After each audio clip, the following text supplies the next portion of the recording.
ஹரே கிருஷ்ணா கிருஷ்ணா கிருஷ்ணா ஹரே ஹரே, ஹரே ராமா ராமா ராமா ஹரே ஹரே.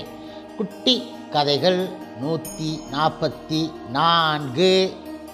இதில் ஒருவன் பிடிவாதமாக தூணை கட்டி பிடித்து இருக்கும் கதை காண்போம். இது பக்தி சிதாந்தா மகாராஜரால் உபதேசிக்கப்பட்ட கதை. முன்பு ஒரு சமயம் ஒரு கிராமத்தில் ஒரு ஏழை மனிதன் வறுமையில் வாழ்ந்து கொண்டு இருந்தான். அந்த கிராமம் புனித கங்கை நதிக்கரை ஓரம் அமைந்து இருந்தது. எளிய கிராமமாக இருந்தது. கங்கா நதி தீரம் என்பதால் தர்ம சாலைகள் நிறைய இருந்தன. அந்த ஏழை மனிதன் அந்த தர்ம சாலையில் ஒரு தூணை கட்டி பிடித்து கொண்டு இருந்தான்.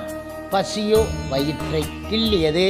அந்த சமயம் ஒரு தனவந்தன் கங்கையில் நீராடிவிட்டு வந்தான். அவன் இந்த ஏழையின் நிலை கண்டு கருணையினால் மனம் இறங்கி உதவிட நினைத்தான். எனவே கொஞ்சம் நெல் பொறி கொண்டு வந்து இந்தா இதை சாப்பிடு என்றான் அவன். இதனை கண்ட ஏழையோ தூணை பிடித்த கையை எடுக்காமல் எனக்கு இப்படியே சாப்பிட ஆசை என மூக்கையும் முகத்தையும் நீட்டி முயன்று பார்த்தான். எப்படி முடியும்? அந்த சமயம் பலத்த காற்று வீசியது. பொரியும் காற்றில் பறந்து ஓடிவிட்டது. பணக்காரனும் அவனுடைய நிலையை கண்டு போய்விட்டான். இந்த கதையின் உள்கருத்து என்னவென்றால், ஏழை மனிதன் என்பவன் சராசரி மனிதன் ஆவான். உலக விவகாரத்தில் 3 விதமான துன்பங்களை அதி ஆத்மீகம், அதி பௌதிகம், அதி தெய்வீகம் அனுபவிக்கின்றான். தனவந்தர் என்பவர் கருணையே உருவான குரு ஆவார். கனத்த தூண் என்பது விடவும் முடியாமல் எப்பொழுதும் பிடிவாதமாக கட்டி அணைக்கும் ஆசை கொண்ட உலக மாயா பந்தம் ஆகும்.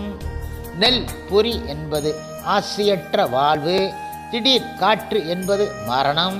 எனவே பக்தி சிதாந்தா மகாராஜ் இந்த கதையின் மூலம் தெரிவிக்கின்ற நீதி என்னவென்றால், சம்சாரம் எனும் பந்தமான தூணை பற்றி கொண்டு ஆசை எனும் பசியால் அலையும் பரம தரித்திரனே, இதோ தனவந்தர் போல் கருணை காட்டும் குரு சொல்படி கேட்காமல் உனது வாழ்நாளை ஏன் இப்படி வீணாக்குகின்றாய்?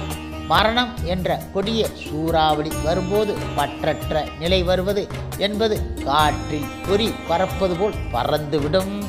எனவே 3 அவஸ்தைகளை இப்பொழுது நீக்கிட குருவின் திருவடிகளை நினைத்து ஹரி பஜன் செய்தால் நிரந்தர நலம் பெறலாம் என்றார் அவர்.